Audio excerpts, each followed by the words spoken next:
자, 오늘 고린도전서 13장은 이제 소위 사랑의 장이라고 부르는 장입니다. charity. 우리 오전에 성경 공부 때도 잠깐 설명했지만 이 킹 제임스 성경만이 현대 성경들과 비교했을 때 킹 제임스 성경만이 이 charity란 단어를 정확하게 이 고린도전서 13장에서 보존을 했습니다. 그래서 일반 love가 아니라 일반 사랑이 아니라 희생하는 사랑. 그리스도께서 우리를 위해 희생해 주신 것 같이 우리도 본받고 실행해야 되는 그런 희생하는 사랑에 대해서 또 고귀한 사랑이죠에 대해서 설명해 주십니다. 성경에서 이제 love, 사랑은 때때로는 유격적이고 성적이거나 이성을 향한 사랑이거나 또 잘못된 사랑이 등장합니다. 그러나 이 체리티 안에서는 잘못된 것이 전혀 드러나지 않아요. 이 희생하는 사랑에 대해서 오늘 좀 살펴보도록 할 텐데요. 희생하다는 것이 무슨 뜻인가? 희생하다는 것은 다른 사람이나 어떤 목적을 위하여 자신의 목숨, 재산, 명예, 이익 따위를 바치거나 버리는 것을 말합니다. 이 바친다는 것이 무엇을 위하여 모든 것을 아낌없이 내놓고 쓰는 것, 주는 것을 말하는데요. 바로 자신의 모든 것을 내어주는 그런 사랑을 말합니다. 하나님께서 우리를 사랑하셔서 어떻게 해주셨어요? 자신의 독생자를 주셨습니다. 우리가 사랑 없이 줄 수는 있어도 주는 것 없이는 사랑을 할 수가 없어요. 자, 사랑하면 반드시 주게 되어 있고 희생적으로 자신을 쓰게 되어 있습니다. 내가 누군가를 사랑한다 그러면 자신을 소모해서라도 그 대상을 위해서 희생을 하는 거예요. 쓰는 겁니다. 그것이 이제 희생하는 사랑의 오늘 정의를 살펴봤습니다. 요한복음 15장 13절에서 위대한 사랑에 대해서 설명을 하셨어요. 예수님께서 어떤 사람이 그의 친구들을 위하여 자신의 생명을 내려놓는 이것보다 더 위대한 사랑은 아무에게도 없느니라 라고 하셨습니다. 자, 위대한 사랑은 자신의 친구들을 위해서 자신의 생명도 내려놓을 수 있는 그런 사랑을 말하는 겁니다. 자, 그럼 우리는 왜 희생해야 됩니까? 그 하나님께서 우리 보고 희생하라고 서로 사랑할 때 희생하면서 사랑하라고 명령하셨기 때문에 일단 에베소서 5장 2절에 그리고 그리스도께서 우리를 사랑하셨던 것 같이 또 우리를 위하여 자신의 감미로운 향미를 내는 제물이자 희생 제물로 하나님께 드리신 것 같이 사랑 안에서 살아가라 라고 했습니다. 예수님께서 우리를 위해 희생 제물이 된 것 같이 그렇게 하나님께 드린 것 같이 우리도 사랑 안에서 살아가라 라는 겁니다. 우리에게 보여주신 이 예시가 예수 그리스도의 희생입니다. 자, 이게 참 고귀한 사랑이죠. 세상이 말하는 사랑과 차원이 다릅니다. 세상에 말하는 사랑은 굉장히 타락했어요. 더럽습니다. 그리고 아무데나 이렇게 연결을 합니다. 세상에 이런 말이 있죠. 내로남불. 내가 하면 로맨스고 남이 하면 불륜이다. 요즘 불륜이나 이런 죄들도 사랑이라는 말을 쓰죠.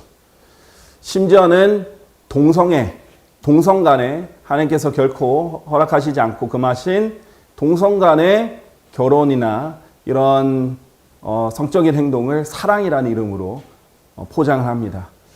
바로 얼마 전 서울에서 퀴어 축제 해가지고 행사도 있었죠. 자, 요즘에는 그 정의도 다양해요. LGBTQ+ 해가지고 Q 외에도 쭉 나열되어 있습니다. 근데 이제 너무 많으니까 플러스로 이렇게 쓰는데요. 레즈비언, 게이, 바이섹슈얼, 그 다음에 트랜스젠더, 퀴어 등등등이 있는 거예요. 레즈비언은 알다시피 여성들끼리 동성애고요. 그 다음 게이는 남성들끼리 동성애고요. 바이섹슈얼은 양성애자고요. 그 다음에 트랜스젠더는 아예 수술이나 이런 걸 통해서 젠더를 바꾸려고 시도하는 사람들이고요. 그 다음에 이제 퀴어는 그 외 기타 이상한 모든 것들. 퀴어의 원래 뜻이 이상한이라는 뜻이에요. 그래서 그런 것들이 다 포함되는 거예요. 바로 이런 사람들을 성경에서 소돔족이라고 합니다.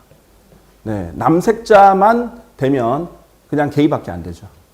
소돔족 해야지 이 모든 사람들이 다 포괄적으로 하나님께서 심판의 대상으로 삼으신 겁니다. 그게 영어 킹제임스 성경 그대로예요. 소돔족이라고 sodomite 이렇게 되어 있죠. 세상의 사랑은 굉장히 타락했어요. 성경이 말하는 고귀한 사랑은 아직도 킹제임스 성경 안에서 체리티란 이름으로 살아 있습니다.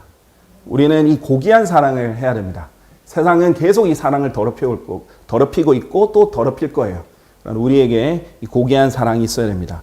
하나님께서 우리에게 보여주신 이런 희생하는 사랑, 이 희생적인 사랑의 예시들이 몇 군데 있어요. 그 중에 이제 대표적으로 창세기 22장이 있습니다. 우리 창세기 22장 한번 보시겠습니다. 창세기 22장에서는 사랑이라는 단어가 처음 등장하는 곳이죠. 근데 이 창세기 22장 1절을 보면요. 1절에서 2절을 먼저 보면, 그리고 이 일들이 있은 후에 다음과 같은 일이 있었으니 하나님께서 아브라함을 시험하시며 그에게 말씀하시기를 아브라함아 하시자 그가 말하기를 보소서 제가 여기 있나이다 하였더라. 2절, 그러자 그분께서 말씀하시기를 이제 너는 너의 아들 곧 내가 사랑하는 너의 독자 이삭을 데리고 모리아 지역으로 가라. 그리고 거기서 내가 너에게 알려준 산들 중 하나 위에 그를 하나의 번제물로 바치라 하셨느니라 라고 돼 있어요. 지금 여기서 이제 참 흥미로운 단어들이 나오는데요. 하나님께서 아브라함을 시험하셨다라고 했어요. 테스트하신 거죠. 무엇으로 테스트하셨냐? 사랑하는 것으로 테스트하셨어요. 1장 2절에 보면 이제 너는 너의 아들 곧 내가 사랑하는 너의 독자 이삭을 데리고 라고 말씀하십니다. 자, 하나님께서는 여러분이 사랑하는 것으로 여러분을 시험하실 거예요. 사실 이런 말이 있습니다. 여러분이 정말로 사랑하는 것들에 대해서 시험받기 전에는 진짜 시험받은 것이 아니다 라는 말이 있어요. 사실 여러분이 누구냐라고 정의할 수 있는 것은요. 여러분이 무엇을 사랑하느냐로 정의할 수 있습니다. 그리고 무엇을 얼마나 사랑하느냐 이것을 정의할 수 있어요. 어떤 사람은 말로는 사랑한다 했는데 조금만 어려움이 찾아오면 금세 그 사랑을 배반해버려요. 마가복음 4장 17절에 보면 그런데 그들 안에는 뿌리가 없어서 한때만 그렇게 견디다가 그 뒤에 말씀으로 인하여 고난이나 박해가 생기면 그들이 즉시 실족하느니라 라고 했어요. 하나님 말씀 사랑한다 라고 해서 하나님 말씀을 기쁨으로 받아들였는데 그 뒤에 즉시 뭐가 있어요? 박해가 있고 고난이 있고 이러니까 금방 포기해버리는 거예요. 금방 실족해버리는 거예요. 하나님 말씀에 대한 조롱이 오거나 공격이 오면 도망가 버립니다. 진짜 사랑하면 그 조롱도 견디고 그 공격도 견디고 오히려 수호하고 이렇게 하게 되는 거죠. 많은 사람은 조롱에 약해요. 이 세상 사람들은 자기가 조롱당하는 것을 굉장히 싫어해요. 그래서 무슨 공격이 오거나 조롱이 오거나 특히 요즘 사람들 약하죠. 오면 금세 실족을 해버립니다. 하나님께서 그렇게 테스트를 많이 하시는 거예요. 사실 하나님께서는 테스트하기를 매우 즐겨 하십니다. 성경에 보면 많은 종류로 여러분을 테스트하는데 결국은 여러분이 무엇을 사랑하느냐 그 사랑하는 것으로 테스트를 할 거예요. 그 사랑하는 것이 꼭 죄나 잘못된 것이 아닐 수도 있어요. 지금 독자 이삭처럼 하나님께서 주신 것일 수도 있어요. 올바른 것일 수도 있고 좋은 것일 수도 있어요. 여러분의 자녀가 될 수도 있고 남편이 될 수도 있고 그렇죠? 어떤 여러분의 직업이 될 수도 있고 심지어는 사역 그 자체가 될 수도 있어요. 그런데도 네가 이것을 나를 위해 희생할 수 있겠느냐? 라고 테스트를 하신다는 거예요. 정말 나를 이것보다 더 사랑하느냐? 나를 위해서는 이것을 희생할 수 있겠느냐라고 계속 시험하시고 질문하시는 거예요. 아브라함은 행동으로 보여줬어요.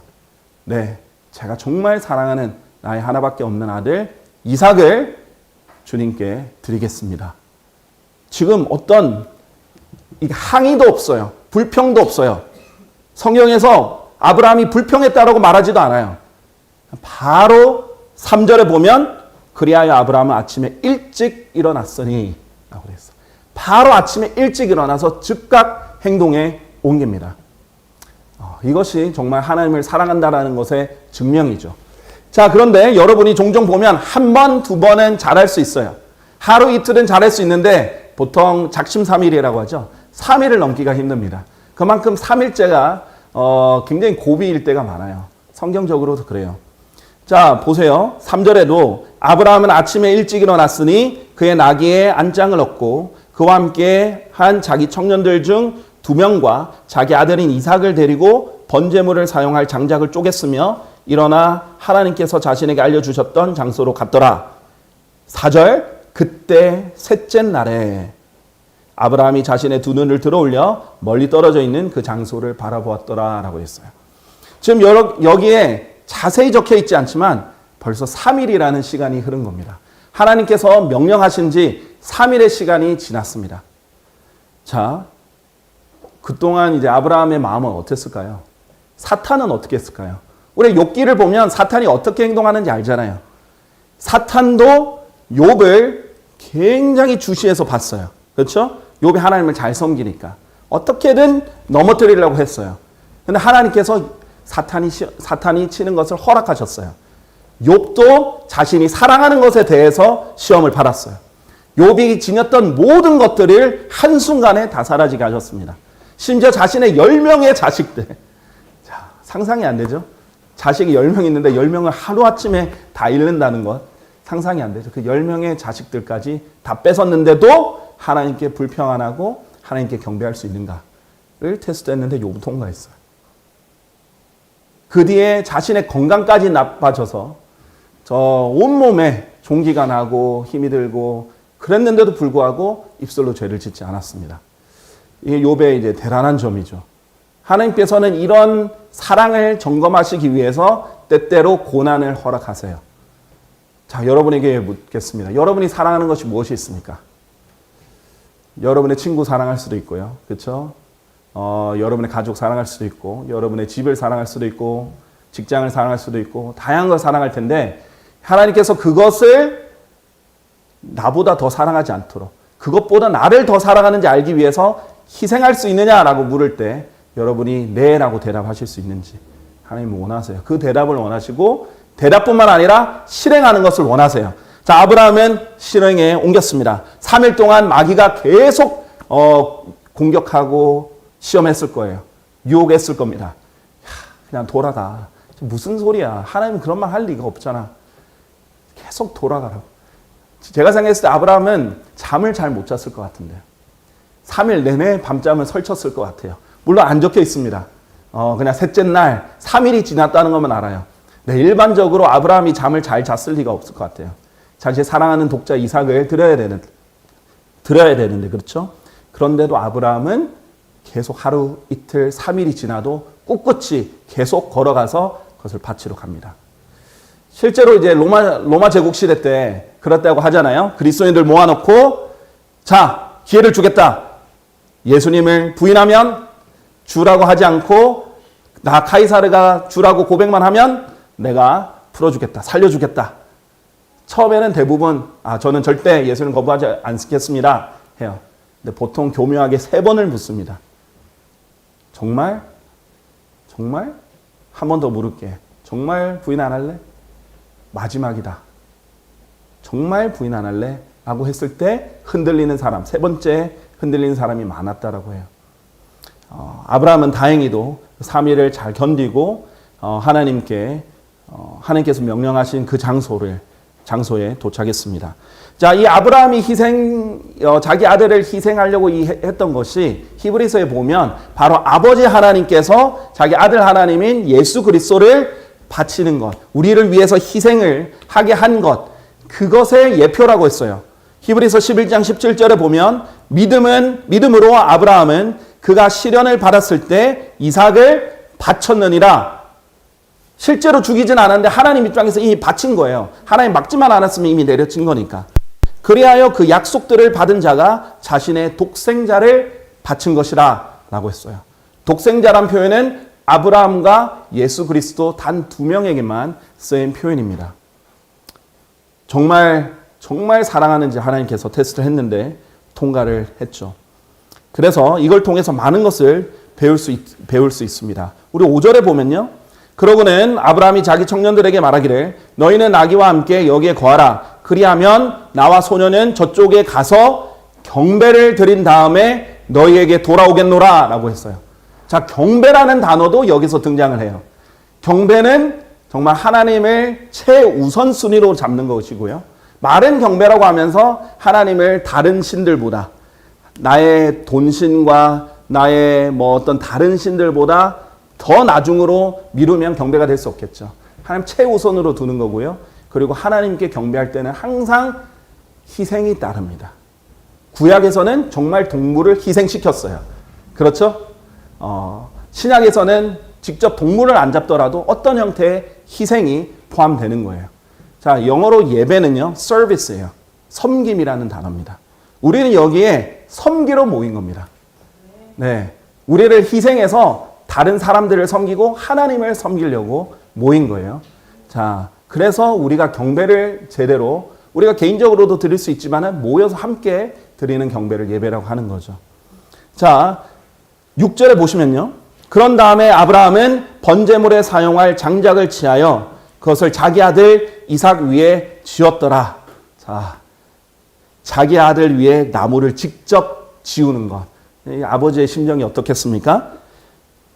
여러분, 예수 그리스도와 이 이삭을 비교해 보시길 바랍니다. 예수님은 무엇을 짊어지셨어요? 나무를 짊어지셨죠. 십자가를 짊어지셨습니다. 갈보리 십자가에 달리시기 위해서 직접 나무를 짊어지고 가셨어요. 지금 이 장면의 예표예요. 그 장작, 나무를 이렇게 짊어지고 가게 했어요. 누가 짊어지겠냐? 결국은 하나님 아버지께서 직접 자기 아들에게 짊어지게 했다는 겁니다. 그리고 그런 뒤에 그는 불이 있었고요. 한 자루의 단돌을 자기 손 안에 들었더라. 누가 들었어요? 아버지가, 아브라함이 직접 불을 들고 칼을 들고 단돌을 들고 지금 아들 뒤에 있는 겁니다. 자, 지금 예수 그리스도께서 십자가를 짊어지고 채찍을 맞으면서 피 흘리면서 걸어가고 있는데 그 뒤에는 누가 계셨어요? 하나님 아버지가 칼과 불을 들고 지금 계신 거예요. 그걸 사실 예수 그리스도를 죽일 수 있는 권세는 하나님 아버지밖에 없고 예수님께서도 스스로 생명을 내어놓을 수밖에 없는 거거든요. 눈으로 봤을 때는 인간들이 한 거지만 아버지께서 옆에서 직접 불과 단도를 들고 있는 겁니다. 예수님 실제로 창에도 찔리셨고요. 못에 박히셨고, 그 다음에 예수님은 그 지옥의 고통을 십자가에서 견디셔야 됐기 때문에 내가 목마르다라고 지옥에 있는 사람이 외치는 그 외침을 한 거예요. 지옥에서는 단 한 방울의 물도 얻지 못하기 때문에 십자가에서 그 갈증의 고통이 십자가의 지옥에서 죄인들이 겪어야 할 고통을 대신 맛보신 거예요. 그때 아버지가 뒤에서 그 불과 칼을 직접 들고 있었다는 겁니다. 그리고 그 둘이 함께 갔더라. 동행했죠. 십자가까지도 동행하신 거예요. 7절, 그러다가 이삭이 자기 아버지 아브라함에게 일러 말하기를 나의 아버지여 하였으니 그가 말하기를 내 아들아 내가 여기 있노라 하였더라. 이에 그가 말하기를 불과 장작을 보소서. 그러나 번제물을 위한 어린 양은 어디에 있나이까? 라고 했어요. 그렇죠. 다 준비를 했는데 어린 양만 없습니다. 그랬더니 이 위대한 장, 이 예수 그리스도에 대한 위대한 예언의 장이 8절에 있습니다.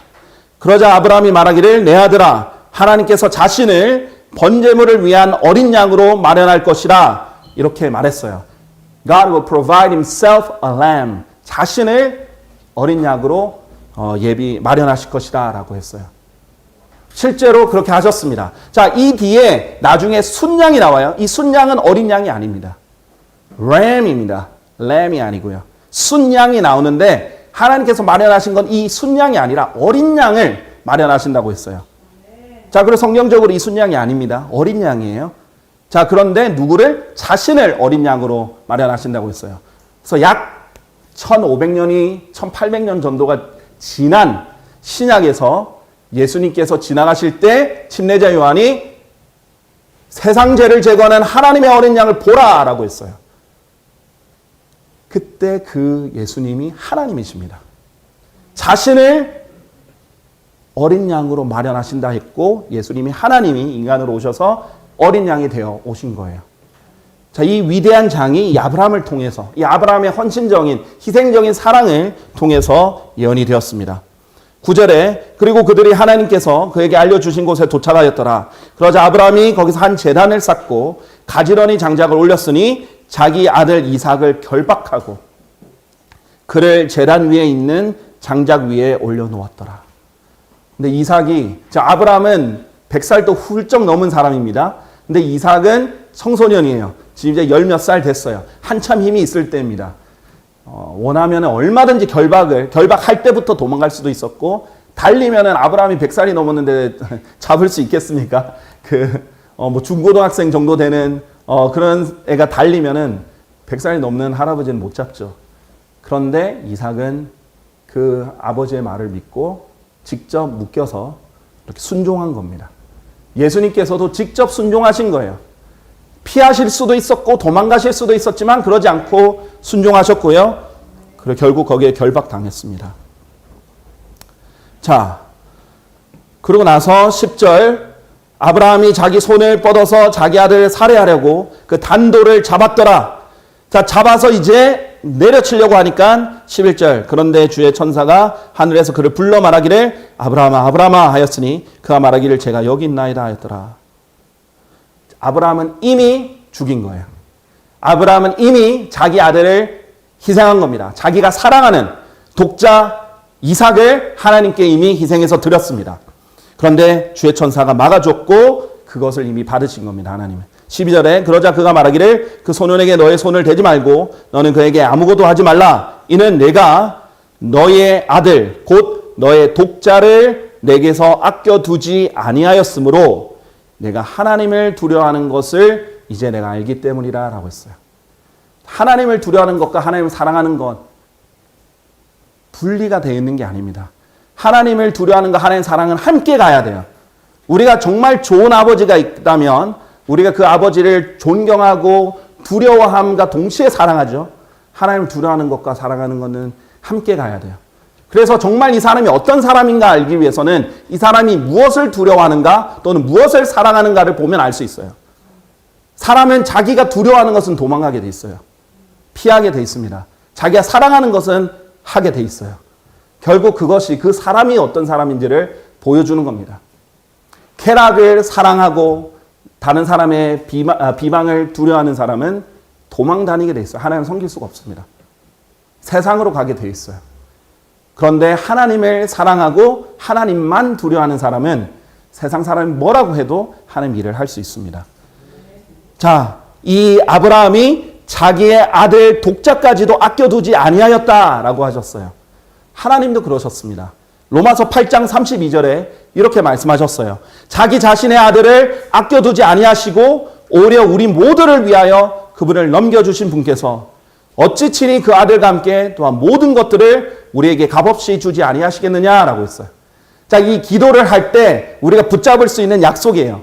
자, 하나님께서 이거 들어주실 수 있을까? 들어주실까? 전혀 걱정할 필요 없어요. 이미 하나님께서는 우리에게 가장 값비싼 것, 가장 고귀한 것, 가장 사랑하시는 것을 주셨어요. 바로 예수 그리스도를 주셨기 때문에 아끼지 않고 아껴두지 아니하시고 주셨기 때문에 다른 것도 얼마든지 주실 수 있는 분이고 그런 마음이 있는 분인데 그것이 맞느냐 안 맞느냐 지금이냐 아니냐에 따라서 하나님 여러분 사랑해서 조절하시는 것뿐이에요. 그걸 받을 수 있는 조건이냐 아니 조건이냐 이런 것들도 보시는 겁니다. 그래서 우리가 이 예수님을 통해서 하나님의 사랑을 받아들인 거예요. 하나님 아버지의 사랑을 예수님을 통해서 받아들인 겁니다. 이 하나님의 사랑은요, 온 인류를 위한 하나님의 사랑은 단 한 번 과거형으로 이 땅에 존재했어요. 요한복음 3장 16절에는요, loved, 과거형으로 하나님께서 세상을 이처럼 사랑하셔서 그의 독생자를 주셨으니 라는 과거형으로 쓰여 있어요. 그러니까 이 세상 사람들은 예수 그리스도를 통해서 하나님의 사랑을 받아들이지 못하면 이미 실행하신 사랑을 받아들이지 못하면 더 이상 사랑은 없습니다.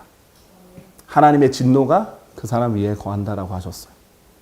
그렇기 때문에 하나님의 사랑이신 예수 그리스도를 거절한 사람에게는 하나님의 진노가 있는 거예요. 우리가 복음을 전하는 이유가 그겁니다. 하나님이 이 죄인을 너무나 사랑하셔가지고 죄인들을 너무나 사랑하셔가지고 독생자까지 주셨는데 이것을 받아들이기만 하라는 거예요. 선물 이미 주셨으니까 선물로 받아들이기만 하라는 거예요. 그렇게 하면 하나님의 사랑을 받는 겁니다. 근데 거절하면 하나님의 진노를 받게 되는 겁니다. 자, 그래서 로마서 8장 38절 39절에서 우리 구원의 영원한 보장에 대해서 아주 위대한 약속이 있는 겁니다. 이는 내가 확신하게 되었기 때문이니 곧 죽음이나 생명이나 천사들이나 정사들이나 권능들이나 현재의 것들이나 다가올 것들이나 높음이나 깊음이나 어떠한 다른 창조물이라도 우리 주이신 그리스도 예수 안에 있는 하나님의 사랑으로부터 우리를 분리시킬 수 없으리라. 자, 이 고귀한 사랑을 받았어요. 자, 이래서 우리가 사랑해야 됩니다. 그냥 사랑이 아니라 희생하는 사랑을 해야 됩니다. 이미 하나님께서 이런 고귀한 희생을 해주셨으니까, 우리가 이 사랑을 받았으니까 우리도 다른 사람을 사랑할 때 희생하는 사랑을 하라는 거예요. 예수 그리스도께서 보여주신 그 사랑을 하라는 겁니다. 자, 그럼 희생하는 사랑은 얼마나 중요합니까? 한마디로 하면 성경의 목적이에요. 성경이 기록된 목적이에요. 자, 디모데전서 1장 4절에서 7절 한번 보시겠습니다. 보통 이 성경에 기록된 이유를 잘 오해하고 있는 사람이 있어요. 어떤 실용적인 목적은 당연히 교리와 책망과 바로잡음과 훈육이나 이런 것들이죠. 그래서 온전하게 하는 겁니다. 하지만 이 계명이 주어진 진정한 의적 목적은, 이 하나님의 말씀이 주어진 목적은 여기서 나옵니다. 4절부터 보면요. 지어낸 이야기들과 끝없는 족보들에 관심을 두지 못하게 하라. 그런 것들은 믿음 안에 있는 경건한 세움보다는 도리어 의문들을 자아내느니라. 어떤 사람은 성경으로 굉장히 의문적인 것들, 또 굉장히 그럴까 하는 것들을 굉장히 사람들 관심을 끌기 위해서, 요즘 또 유튜브 시대 아닙니까? 그래서 유튜브에 조회수를 늘리기 위해서 정확하지 않은 것들, 의문들을 자아내는 것들을 호기심에 건드립니다. 이제 그런데 그런 것들은 경건한 세움보다는 오히려 의문들을 자아내기 때문에 그런 것들에 관심을 두지 말라는 거예요. 그런즉 그와 같이 행하라. 이제 계명의 목적은, 이 목적이 나와요. 계명이라는 게 commandment, 명령을 말하는 거거든요. 하나님께서 우리에게 명령들을 주신 목적은 뭐냐? 순수한 마음과 선한 양심과 꾸밈 없는 믿음에서 나오는 희생하는 사랑이라는 거예요. 결국 목적이 뭐예요? 희생하는 사랑이에요. 우리가 희생하는 사랑을 하게 하려고 성경을 주신 겁니다. 근데 이건 순수한 마음과 선한 양심과 꾸밈 없는 이 믿음에서 나오는 거예요. 자, 이 희생하는 사랑을 하게 하시려고 예수님도 죽으신 거예요. 성경도 그렇게 기록되어 있는 겁니다. 결국은. 자, 지식만 쌓이면 잘못된 특징이 뭡니까? 여러분 잘 아시죠? 지식만 쌓이면 거만하게 한다. 그런데 희생하는 사랑은 세워준다라고 했죠. 그냥 수박 겉핥기식으로 여기에는 무엇이 있고 저기에는 무엇이 있다 이런 지식만 알면 자기가 뭔가 되는 줄 알고 거만해집니다. 근데 그거는 사랑이 없어요. 지혜가 없습니다. 지혜는 반드시 사랑이 동반되게 돼 있어요. 위로부터 오는 지혜는. 열매도 사랑이 나오게 돼 있어요. 그래서 성령님의 열매에 사랑이 있는 겁니다. 자, 그런데 이 지식만 있고 희생하는 사랑이 없으면은 난도질을 해요, 사람들에게. 지식이 칼같이, 이 진리의 지식이 칼같이 날카로우니까 이렇게 막 날카롭게 찌르고 배기만 하는 거예요. 그런데 목적이 뭡니까? 세워주려고 하는 게 목적이에요. 사실 지식도, 진리의 지식도 사랑 안에서 사용하라고 성령님께서 말씀하시는 거예요. 그래서 우리 희생하는 사랑을 위해서 성경이 주어졌고, 이 희생하는 사랑으로 세워주라고 주신 겁니다. 그런데 이 6절에 보면요. 이것으로부터 탈선하여 헛되고 소란스러운 말다툼으로 돌아선 어떤 이들이 있으니, 사람들이 이걸 모르고 자꾸 지식적으로 다투려고 해요. 이게 맞니? 저게 틀리니? 싸우고, 그리고 율법 선생들이 되고자 갈망하나 뭔가 자기가 아는 것처럼 자꾸 사람들 가르치려고 해요. 자, 그래서 교제를 할 때 주의해야 되는 거는요. 여러분은 누군가 교제할 때는 절대 선생과 학생으로 만나는 게 아니에요. 여러분은 지금 형제 자매로서 만나는 겁니다. 형제 자매로서 만나는 거는, 교제는 누구를 가르치는 게 아니기 때문에 지금 그 시간은 특강 시간이 아니에요. 만일 그 지체가 나중에 제가 좀 배우고 싶습니다, 특강 해주십시오 하면 가르치세요. 아니면 기회가 돼서 여기에 다 가르칠 수 있는 기회가 되면 가르치세요. 근데 형제 자매로서는 세워주는 데 주력해야 돼요. 그게 희생하는 사랑을 발현하는 겁니다. 가르치는 게 아니에요. 근데 많은 사람들이 교제를 못 배운 거예요. 자꾸 지식을 나열하는 것이 교제라고 생각하는 사람이 있어요. 그런 것이 아니에요. 그리고 누구를 책망하고 이렇게 누구한테 혼내고, 이게 교제의 본질이 아닙니다. 그 역할은 하나님께서 설교자에게 주신 거예요.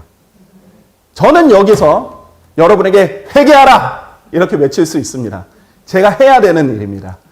네. 그런데 여러분이 교제하면서 회개하라 이렇게 하라고 하나님께서 그 역할을 주신 게 아니에요. 이게 이제 킹제임스 성경 알게 되면 너무 많은 지식을 알게 되다 보니까 자꾸 정죄하려고 그러고 가르치려고 하고 그렇게 되면은 교제가 되지 않습니다. 사실 교제도 희생하는 사랑이 있는 거예요. 그렇죠. 모든 것이 희생하는 사랑이에요. 뭐예요? 내가 말을 하고 싶은 거 안 하고 남의 말을 더 들어주는 거예요. 특히 당연히 새로 오신 분들은 말을 다 들어줘야 돼요. 오신 분들은 다 이유가 있을 거 아니에요. 뭔가 할 말이 있을 겁니다. 사연이 있을 거예요. 그분 말을 잘 들어주는 것. 그게 섬김입니다. 그게 사랑이에요. 이해해 주는 것. 그것이 사랑이에요. 논쟁하고자 모인 게 아니잖아요. 그렇죠? 어떤 사람은 나랑 조금 믿음이 다른 분이 오실 수도 있어요. 다른 걸 믿는 사람이 올 수 있어요. 사실 여기 있는 모든 사람이 다 믿음이 달라요. 완전히 똑같은 믿음 없을 거예요. 다 질문해 보세요. 어떤 사람 이거는 더 강하게 믿고 어떤 사람 이거는 더 약하게 믿고 어떤 사람 이거는 믿고 저건 안 믿고 다 다양하게 있을 거예요. 괜찮아요. 이해해 주세요. 그걸 다 똑같이 만들려고 하면 통제가 들어가는 거예요. 그걸 똑같이 만들게 하면 지배가 들어가는 겁니다. 오히려 이 자유로운 독립 침례 교회는요.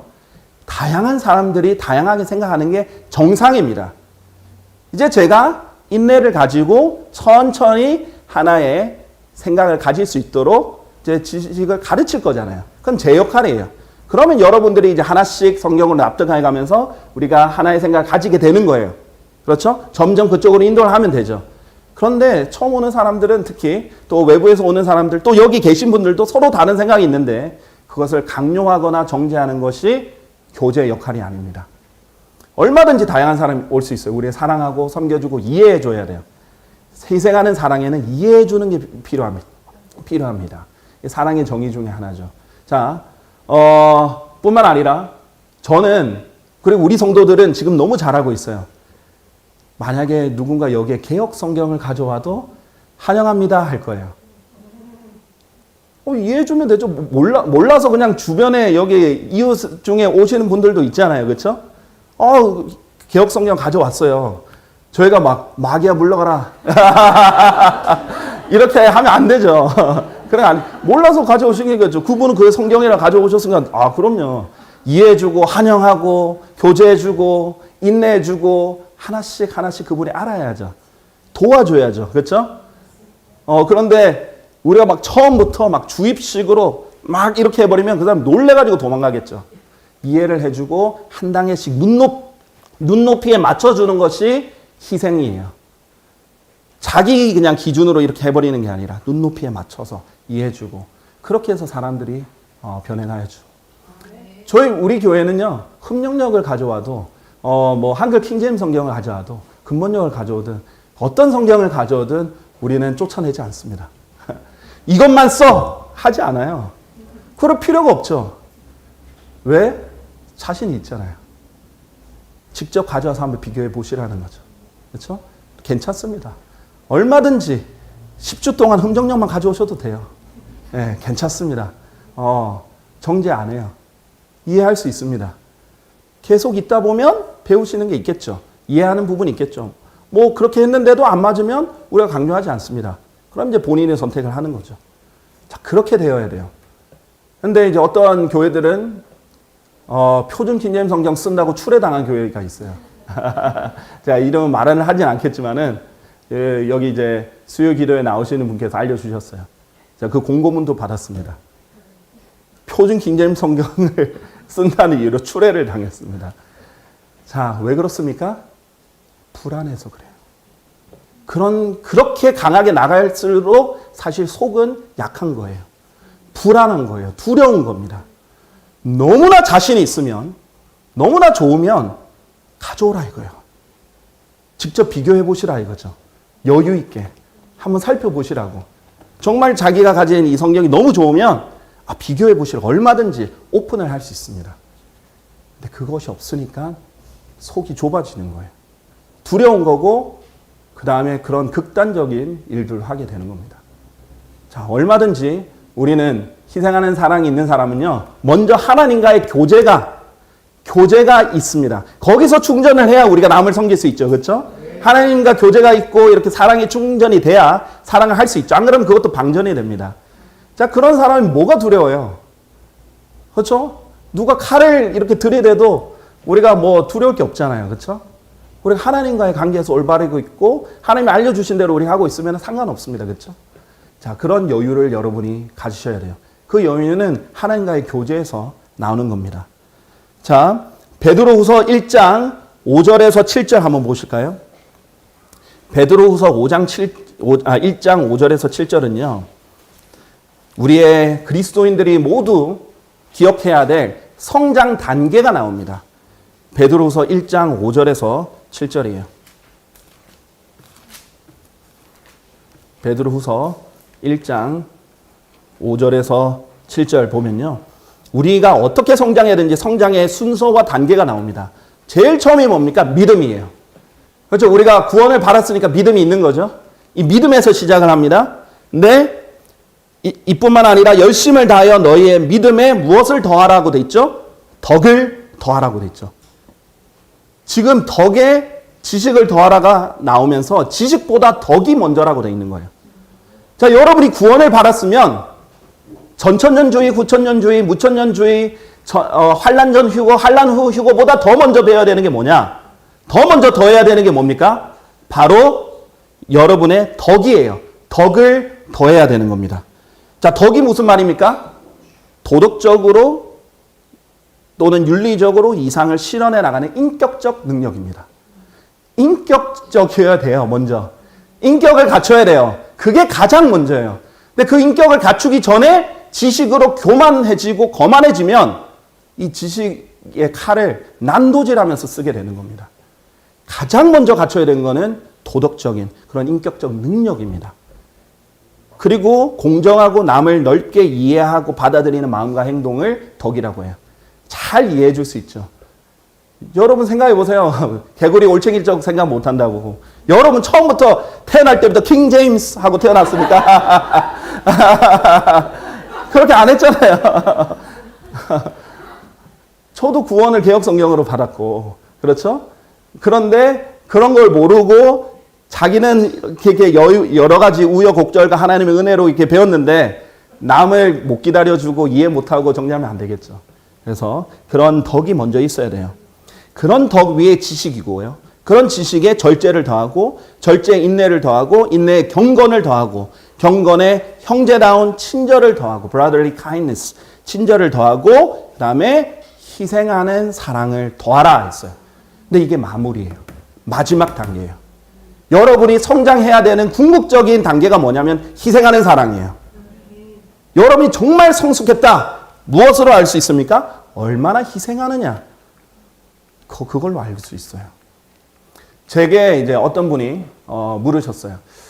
갈보리 침례교회의 목표가 뭡니까? 이렇게 물으셨어요.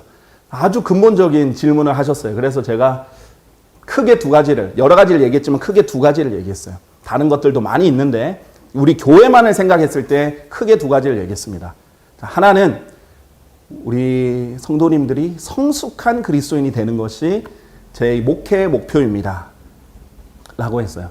저는 성숙한 그리스도인이 되는 게 여러분이 어떤 성경을 100번 읽는 것보다 주석서를 20번씩 뭐 다른 지식을 다 섭렵하는 것보다 저는 먼저라고 생각해요.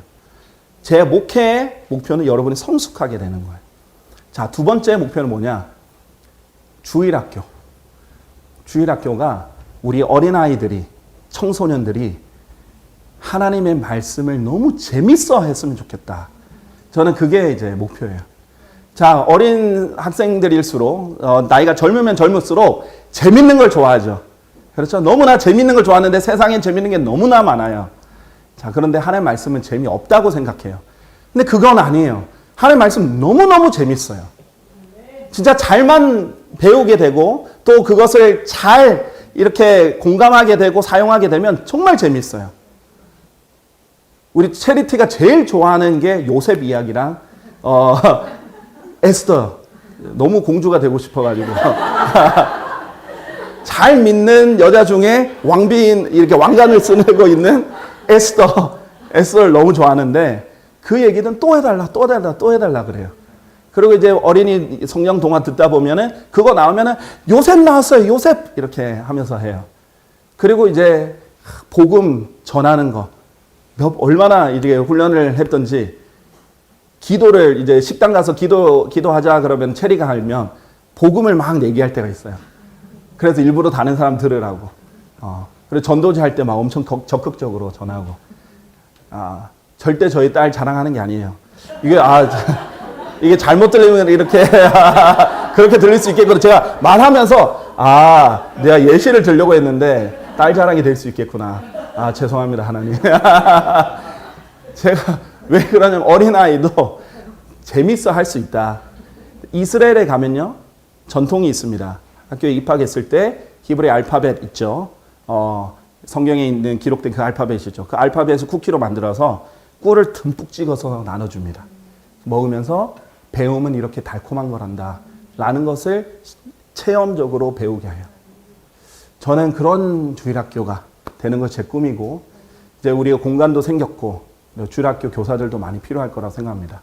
근데 저희는 억지로 시키지는 않잖아요. 그렇게 할 수도 없고 또 뭐 이렇게 우리가 다 봉사로 하는 거지 누구한테 페이를 줄 수 있는 게 아니기 때문에 정말 자원하는 사람들이 필요해요. 그래서 그런 거에 공감을 하시는 분들은 자원해 주셨으면 좋겠습니다. 자, 그런 주일학교를 위해서도 또 기도해 주시면 정말 감사하겠습니다. 희생하는 사랑이 없으면요, 여러분 잘 아시는 장이에요. 고린도전서 13장 1절에서 3절 있잖아요. 희생하는 사랑이 없으면요, 여러분들이 수많은 외국어들, 뭐 방언들, 심지어 천사들의 방언들 그런 걸 한다 할지라도 희생하는 사랑이 없으면 난 소리내는 금관악기나 울리는 꽹과리처럼 되고 마느니라 라고 돼 있어요. 그리고 2절, 내가 예언의 은사를 가지고 있어서 모든 신비들과 모든 지식을 이해한다 할지라도, 엄청난 거예요. 사실 성경교사로서 매우 부러운 겁니다. 모든 신비들과 모든 지식을 다 이해했어요. 근데 그런다 할지라도 내게 모든 믿음이 있어 내가 산들을 옮길 수 있을지라도, 산맥을 옮길 수 있는 그런 거대한 믿음이 있을지라도 희생하는 사랑이 없으면 나는 아무것도 아니다. 그리고 내가 나의 모든 소유물들을 가난한 자를 먹이도록 기증할지라도, 또 내가 나의 몸을 불태워지도록 내어줄지라도 희생하는 사랑이 없다면 그것은 내게 아무 유익이 없느니라. 누군가 물을 수 있어요. 3절의 전반부 그는 희생을 말하는 거 아닙니까? 맞습니다. 바로 이게 성경에서 일부러 등장한 거예요. 희생을 하더라도 희생하는 사랑이 없으면 그것은 내게 아무 유익이 없다는 거예요. 동기를 지금 말하는 거예요. 여러분의 희생의 동기가 사랑이어야 된다는 걸 알려주는 겁니다. 자, 그래서 고린도전서 13장 4절에서 8절에도 수많은 이런 정의들을 제시하고 있죠. 자, 어떻게 구체적으로 우리가 이 중요한 희생하는 사랑을 할 수 있겠습니까? 다양한 예들이 있어요. 제가 예를 들려고 하는 거는 일부에 불과합니다. 아까 이제 교재 얘기를 했죠. 지식을 과시하거나 내 얘기만 하거나 나만을 생각하는 것이 아니라 들어주고 이해해주고 그렇게 하는 것이고요. 그 다음에 만약에 주일학교를 한다면 우리 고린도전서 13장 4절에서 8절 내용처럼 정말 아이들을 오래 참고 친절하게 대해줄 그런 사람이 필요하고요. 죄악을 기뻐하는 게 아니라 진리를 크게 기뻐하고, 이 아이들이 정말 진리 안에서 자라야 될 텐데, 그런 사명감, 그런 마음의 이 부담감, 그런 사명감이 있는 분들이 있으면 좋겠죠. 그래서 모든 것들을 참으며, 모든 것들을 믿어주고, 모든 것들을 소망하며, 모든 것을 견디느라. 저는 이것이 주일학교 교사, 목회자도 당연히 그렇지만 교사의 정말 중요한 덕목이라고 생각합니다. 이런 분 한 분만이라도 있으면 어마어마하게 보석이 있는 거죠. 이 아이를 보면서 모든 것들을 참아줄 줄 알고, 부모도 잘 못 참아주는데 참아주고 모든 것들을 믿어주고 소망해주고 바라고 기대해주고 모든 것들을 견뎌주는 이런 희생하는 사랑을 가진 분이 있으면 너무 좋겠다 이런 생각합니다.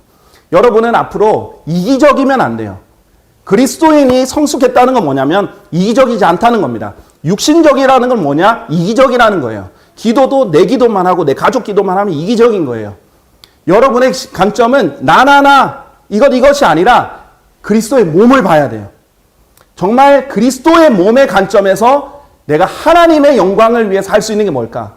내가 하나님의 왕국을 위해서 할 수 있는 게 뭘까? 하나님의 의를 위해서 할 수 있는 게 뭘까? 라는 관점을 가져야 돼요. 내게 유익이 있고 나한테 유리한 것이 아니라 그것을 생각해야 돼요.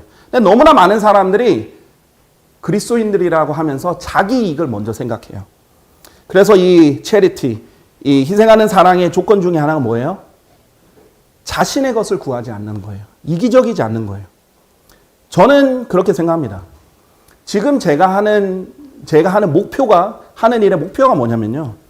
한국어를 모국어로 사용하는 모든 사람들에게 조금이라도 더 정확한 하나님의 말씀이 주어지도록 기여하고 싶은 겁니다. 이것을 이해해 주시는 분들은요, 하나님께 감사를 해요. 아, 이 모국어 성경이 조금 더 정연이 되어 가고 있구나. 자, 그러면 저는 사실 순진하게 생각하면 모두 다 기뻐할 줄 알았어요. 기뻐하지 않는 사람도 어떠냐? 모국어 성경이 더 정연이 될 수 있는 것보다 자기 세력과 진영의 유익에 해가 되느냐 아니느냐, 그것을 먼저 생각하면 이것을 기뻐하지 않게 됩니다. 그것이 안타까워요. 어떤 분이 이렇게 말씀해 주시더라고요. 지난 10년간 말씀이 정년된 것보다 최근 2-3달간의 정년 과정이 훨씬 더 빠르게 이루어지는 것 같다라고 했어요. 저는 제가 욕먹어도 좋으니까, 저를 다른 사람이 뭐 어떻게 생각해도 좋으니까, 이 모국어 정년 과정이 가속이 된다면, 더 빨리 돼서 우리가 휴거하기 전에 안심하고 읽을 수 있는 완성된 성경이 우리나라에 나타난다면, 그러면 정말 제가 평생의 사명을 다하는 거라고 생각합니다.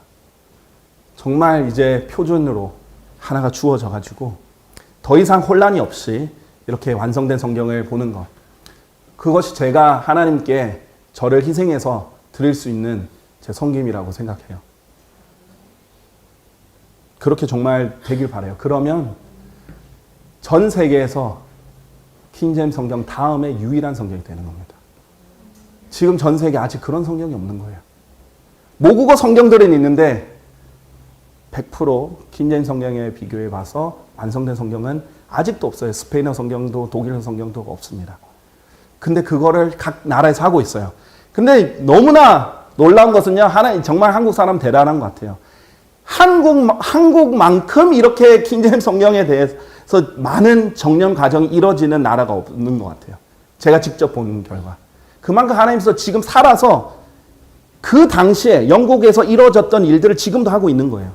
킹제임스 성경 하늘에서 뚝 떨어진 게 절대 아니잖아요. 다 그 정년 과정이 있어서 주어진 거잖아요. 당연히 그 기간에 혼란도 있죠. 그런데 어쨌든 하나님의 말씀이 완성되어 가는 과정이었던 거예요. 번역 성경은 반드시 정년 과정을 거치게 되어 있습니다. 그러면 너무나 기쁜 거죠. 그렇죠? 그러면서 관점이 달라야 돼요. 그리스도의 몸을 위해서. 그렇죠? 우리 한국인들이 다 유익을 얻기 위해서라면 제가 좀 더 비판을 받아도 되고 해도 돼요. 저는 객관적으로 자꾸 제시를 하는 거예요. 이런 근거를 대는 겁니다. 그래서 사람들이 보고 알라고. 그래서 정년을 하자고. 그러면 그 사람들이 이제 열이 올라서라도, 열받아서라도 어떤 사람들은 저의 것을 또 정년해 주는 사람들이 있어요. 아우, 감사합니다. 그러면. 정년해 나가는 거예요. 그렇죠? 지금까지는 너무나 폐쇄적이었어요. 숨기고 가리고 입 닫고 있는 것을 미덕이라고 생각을 아마 했던 것 같아요. 근데 더 이상 그렇지 않습니다. 이 시대는 더 이상 숨길 수 없는 시대예요. 원래 사실 숨길 수 있는 건 없습니다. 성경적으로 숨길 수 있는 건 없어요. 이 시대는 이제 오픈을 해야 돼요. 공개를 해야 돼요. 솔직해져야 돼요. 겸손해져야 돼요. 지금 그 세상 사람들도 오픈 레노베이션이라고 하잖아요. 다 공개를 해서 혁신을 일으키잖아요. 자, 그렇게 했을 때 저는 하나님께서 더 축복을 주실 수 있다고 생각해요. 딱 꽁꽁 감춰두는 게 아니라 열었을 때. 그렇죠? 자신의 자존심만 내려놓으면 돼요. 겸손해지기만 하면 됩니다. 자, 우린 집단 이기주의도 피해야 됩니다. 그래서 어떤 비방이나 인신공격이나 욕설 등은 너무나 안 좋아요. 왜 그런지 아십니까? 그것을 보는 사람이 믿음이 파괴돼요. 그냥 사실을 알려주면 그걸 믿음 파괴되는 사람 없어요. 그런데 비방이 들어가고 욕설이 들어가고 뭐 인신공격이 들어가면 그걸 보면 믿음이 파괴됩니다. 킹제임스 성경 이제 갓 알기 시작한 사람도 그거 보면은 질려버려요. 모르고 싶어요. 그런 것은 안 됩니다. 그거는 나만의 생각하는 거잖아요. 다른 사람 생각 안 하는 거잖아요. 그렇죠? 그렇게 되어서는 안 됩니다. 희생하는 사랑은요, 얼마나 중요하냐면 고린도전서 13장 8절에서 이렇게 말합니다. 제가 너무나 좋아하는 이 장이에요. 이 희생하는 사랑은 결코 끝나지 아니하느니라. 다른 거는 다 멈출 거고 끝날 거고 사라질 거예요. 희생하는 사랑은 영원할 겁니다. 그것이 희생하는 사랑의 가치예요. 우리 영원히 앞으로 계속 사랑할 거예요. 서로 희생하면서 사랑하면서 그걸 기뻐할 거예요. 우리 영원히 볼 사람들이잖아요. 그렇죠? 같이 형제 자매님들이잖아요. 근데 왜 영원히 볼 사람들에게 영원히 안 볼 것처럼 막말을 하거나 힘들게 하거나 실족해 하거나 그러면 안 되겠죠. 영원히, 이거는 영원히 끝나지 않을 것이고, 고린도전서 14장 1절에 따르면 하나님께서 명령으로 희생하는 사랑을 따르라 라고 했어요. 그런 다음에 영적인 은사들을 열망하되 다른 것들을 열망하면 돼요. 항상 그런 능력보다는 사랑이 먼저입니다. 지식보다도 사랑이 먼저예요. 그래서 고린도전서 16장 14절에, 자, 고린도전서에 왜 이렇게 많은 희생하는 사랑에 대해서 많이 나오는지 아십니까? 고린도 교회가 너무 육신적인 교회여서요. 이 희생하는 사랑을 강조해야 될 필요가 있었기 때문입니다. 16장 14절에 너희의 모든 일들이 희생하는 사랑과 더불어 행해지도록 하라 라고 했어요. 모든 일들이. 그러니까 하나님께서 이 희생하는 사랑을 얼마나 가치 있게 여기는지 아시겠죠? 희생하는 사랑이 바로 이 성경의 목적이에요. 궁극적인 목적이에요. 또 희생하는 사랑은 영원히 지속될 거고 결코 끝나지 않을 거예요. 희생하는 사랑은 그 어떤 능력과 지식보다 우선이 돼야 되고요. 그다음에 여러분의 모든 일들은 이 희생하는 사랑과 더불어 행해져야 됩니다. 그렇게 했을 때 간증이 있고 아름다움이 있고 하나님께 영광이 돌려지는 거예요. 희생하는 사랑이 없는 외침은 공허할 뿐입니다. 희생하는 사랑이 없는 지식은 사람을 죽일 수도 있어요. 그러나 희생하는 사랑은 세워줍니다. 오래 참습니다. 친절합니다. 희생하는 사랑은 시기하지 않습니다. 희생하는 사랑은 스스로 과시하지 않습니다. 우쭐해지지 아니하고 스스로 부적절하게 처신하지 아니하며 그냥 자신의 것을 구하지 아니하고 쉽게 격분되지 아니하며 악을 생각하지 아닙니다. 희생하는 사랑은 죄악을 크게 기뻐하지 아니하며 오직 진리를 크게 기뻐하고, 희생하는 사랑은 모든 것들을 참으며 모든 것들을 믿어주고 모든 것들을 소망하며 모든 것들을 견뎌냅니다. 바로 이것이 하나님께서 우리 교회, 지역 교회에 있기를 바라는 것이에요. 저는 여러분이 다른 거는 몰라도 희생하는 사랑은 자발적으로 하는 여러분들이 됐으면 좋겠습니다. 다 같이 일어나셔서